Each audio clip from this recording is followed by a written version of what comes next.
You hear the footsteps before you see the faces. Heavy boots on stone. It's echoing through a corridor that smells of damp and rot and something worse. The accumulated misery of bodies kept too long in the dark. The door scrapes open. Lamplight spills across molded straw and a figure hunched on a narrow board that might once have been called a bed.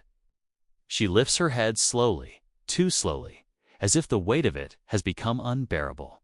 Her eyes are hollow, rimmed red from sleeplessness or tears or both. The men step inside without ceremony. One of them holds a rope. The other pulls a small shape forward from the shadows behind him. A child, no older than 8. His wrists are thin as kindling. When he sees the woman, he reaches for her instinctively, mouth forming a single word. The guards laugh, not cruelly, but casually, as if this is just another task in a long shift. She lunges toward him.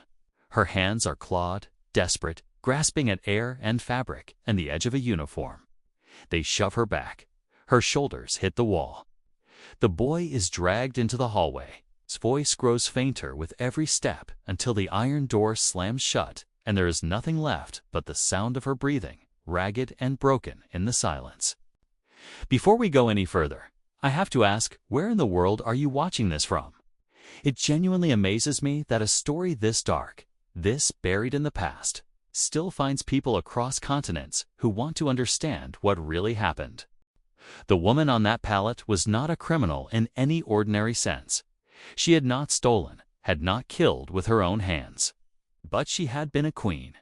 Her name had once commanded armies, shaped treaties, and sent tremors through the courts of Europe.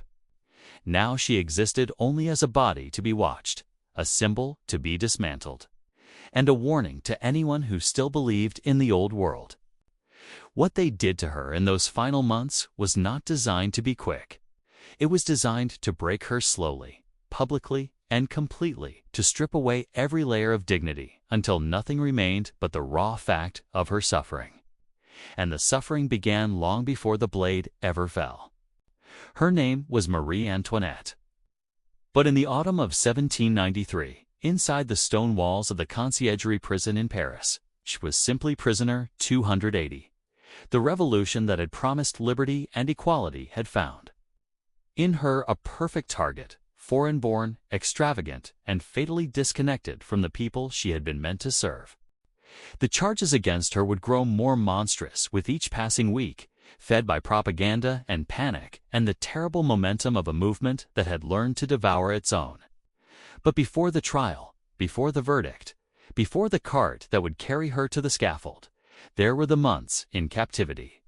And those months were designed to be worse than death. She had not always been a prisoner.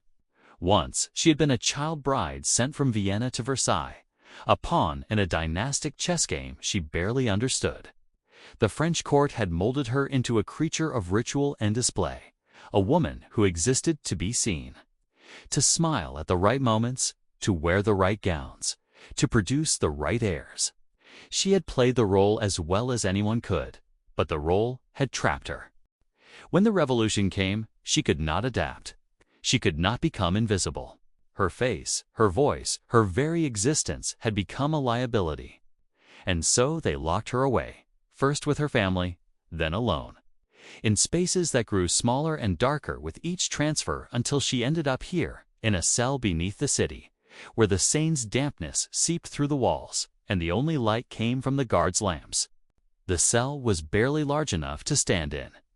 A wooden pallet, a thin mattress that stank of mildew, a single chair, a chamber pot that was emptied irregularly. The walls were stone, cold to the touch even in summer. But the worst part was not the physical squalor. It was the surveillance. 2 guards stood behind a screen at all times, day and night, watching her every movement. When she washed, they watched.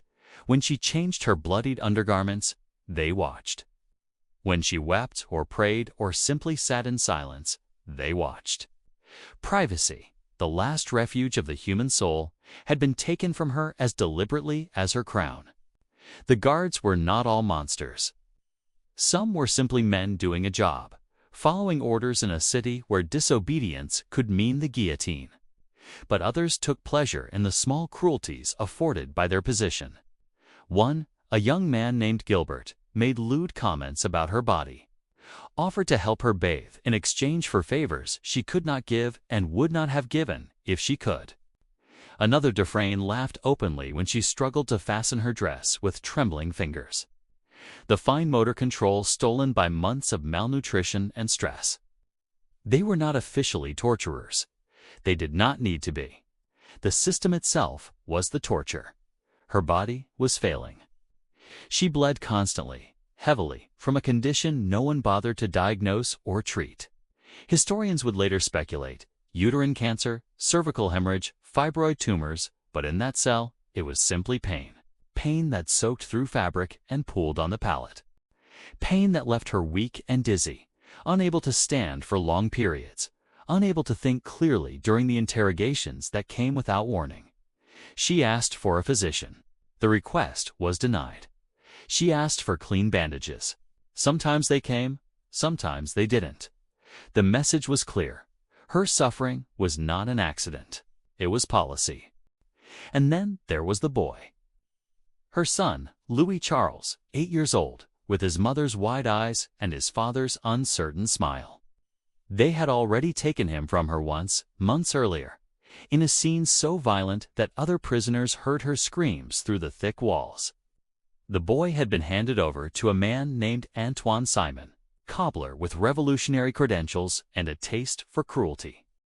Simon's job was to re-educate the child, to teach him to curse his parents, to sing obscene songs about his mother, to repeat lies crafted by men who understood that the most effective propaganda comes from the mouths of children. The boy resisted at first, but children are pliable, and Simon had time and tools: hunger, isolation, the promise of kindness if only the child would say the right words. They brought the boy back to testify, not to see his mother, but to accuse her. In a closed session with revolutionary officials scribbling notes, the child repeated the words he had been taught. Words about acts no child should know, let alone speak. Incest. The accusation hung in the air like a poison, and it spread quickly through the corridors of power and the pamphlets on the street. It did not matter that the claim was absurd, that physicians and even some revolutionaries found it implausible. It mattered that it was printable, repeatable, shocking enough to justify anything that came next. Marie Antoinette learned of the accusation during her trial. She was standing in a courtroom packed with spectators, her white hair barely concealed beneath a cap, her face gaunt and pale, her hands shaking as she gripped the rail before her. The prosecutor read the charge aloud. The room fell silent. For a moment, even the bloodthirsty crowd seemed uncertain. She looked up, her voice steady despite the tremor in her body, and said simply, "I appealed to all mothers present." Some women in the gallery began to weep. But the machinery of justice, such as it was, did not pause for tears. The trial was a formality. It lasted less than 2 days. The evidence was a patchwork of intercepted letters, coerced testimonies, and outright fabrications. Her defense counsel, appointed at the last minute, did what he could, but the verdict had been written long before the trial began. Guilty on all counts: treason, conspiracy, crimes against the state, crimes against nature. The sentence was death, to be carried out immediately. She was given a few hours to prepare. In those hours, she wrote a letter to her sister-in-law, a letter that would be seized and not delivered for decades. In it, she forgave her accusers, expressed sorrow for her children, and asked for prayers. The handwriting was unsteady, the ink smudged in places, but the words carried a dignity that the trial had tried to strip away. She dressed in a simple white gown, the color of mourning and of the condemned. Her hair was cut short by the executioner, a practical necessity, but also a symbolic severing of the last threads of her former identity. She asked for a moment to compose herself. She was granted 2 minutes. The cart that carried her to the Place de la Révolution was open, exposed to the crowds that lined the streets. They jeered through refuse, shouted insults that had been rehearsed in pamphlets and broadsheets for months. She sat upright, hands bound behind her back, eyes fixed on some distant point beyond the faces and the noise. Witnesses later said she looked neither defiant nor broken, but somewhere else entirely, as if she had already left her body and was watching from a great height. The journey took nearly an hour, each minute an eternity of exposure and mockery. At the scaffold, she climbed the steps without assistance. Her legs were weak, but she did not stumble. The executioner guided her to the plank. She accidentally stepped on his foot and apologized, a reflex of courtesy from a life that had trained her in nothing if not manners. He said nothing. The blade fell at 12:15 in the afternoon on October 16, 1793. It was quick. As these things went, a single stroke that severed the spine and silenced the breath. The crowd erupted in cheers. Someone dipped a handkerchief in the blood as a souvenir. Her body was taken to a common grave in the Madeleine Cemetery, buried without ceremony among other executed prisoners. Her head was placed in a separate basket, as was the custom. No marker was left, no record of the exact location. The revolution did not want martyrs. It wanted erasure. For years, the spot remained unmarked, the bones mingling with those of strangers, the identity dissolved into the anonymous soil of history. But the story did not end there. Her daughter Marie Therese survived the terror and lived to old age, carrying the memory of those final months like a wound that never healed. She wrote obsessively, trying to correct the record, to reclaim her mother's dignity from the caricatures and lies. Her testimony, along with that of Rosalie Lamorlière, the servant who had brought clean water and bandages to the cell, became the foundation for later historians who sought to understand not just the public spectacle, but the private agony. Rosalie's accounts were tender and precise. She described the Queen's gentleness, her gratitude for small kindnesses, her quiet tears when she thought no one was watching. Those details, intimate and unadorned, cut through the revolutionary rhetoric and revealed a woman who had suffered not as a symbol, but as a person. Years later, after the restoration of the monarchy, efforts were made to locate Marie Antoinette's remains. In 1815, excavators dug through the Madeleine Cemetery and identified bones they believed to be hers, based on their position and certain physical markers. The remains were reburied in the Basilica of Saint-Denis, the traditional resting place of French royalty, in a ceremony meant to symbolize reconciliation and closure. But the identification was never certain. The bones could have belonged to anyone. The gesture was political as much as personal, an attempt to stitch together a fractured history with ritual and reverence. Her son, the boy who had been forced to accuse her, did not live to see any of this. He died in captivity at the age of 10, his body ravaged by tuberculosis and neglect. The physician who examined him noted evidence of physical abuse, malnutrition, and profound psychological trauma. The boy's heart was preserved in alcohol by a doctor who believed the child's suffering deserved some form of memorial. That heart passed through many hands over the decades, a relic of a tragedy that no political system wanted to claim responsibility for. It was finally buried in St. Denis in 2004, beside the remains believed to be his mother's. The cruelty inflicted on Marie Antoinette in her final months was not an aberration. It was a strategy. The revolutionaries understood that power is performed, that the fall of a queen must be visible and visceral to justify the new order. They turned her body into a text that the public could read, a lesson in what happens when authority is stripped away. But in doing so, they revealed something about themselves, that the rhetoric of equality and justice could coexist with sadism, that a movement born from the desire to end oppression could become its own kind of tyranny.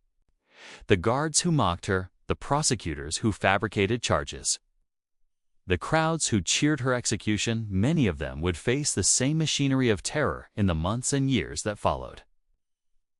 The revolution consumed its architects as efficiently as it consumed its enemies. The guillotine, once a symbol of rational justice, became a symbol of chaos and fear. And in that chaos, the memory of Marie Antoinette lingered not as a villain, but as a cautionary tale about what happens when human beings are reduced to symbols and suffering becomes spectacle. There is a detail that historians return to again and again, a small moment that somehow captures the enormity of what was done. In her final letter, the one that was never delivered, Marie Antoinette asked forgiveness for any harm she might have caused and expressed hope that her children would learn to forgive as well. She did not rage against the injustice or proclaim her innocence with fury. She wrote as a mother, as a woman who had lost everything and was about to lose her life, and who still believed that grace was possible. That letter, hidden for decades, was eventually published and read by people who had grown weary of the revolution's promises and its costs. The revolution promised a new world. It delivered new horrors. And in the gap between promise and reality, Marie Antoinette became something more than a queen or a scapegoat. She became a reminder that cruelty does not need a crown. It only needs permission, and once given, permission is hard to revoke. The months before her death were designed to be unbearable, to strip away every layer of humanity until nothing remained but the fact of her suffering. But suffering, when witnessed and recorded, has a way of outlasting the systems that create it. The cell is gone. The guards are dust. The crowds have dispersed, but the memory of what was done remains, inscribed in letters and testimonies, and the quiet persistence of those who refuse to let history be rewritten as triumph. She died alone, in public, surrounded by thousands who saw her only as a symbol. But she had been a person. She had loved her children. She had felt pain. She had asked for mercy and received none. And in the end, that is the story, not of a queen's fall, but of what happens when a society decides that some lives are worth less than the message their destruction sends.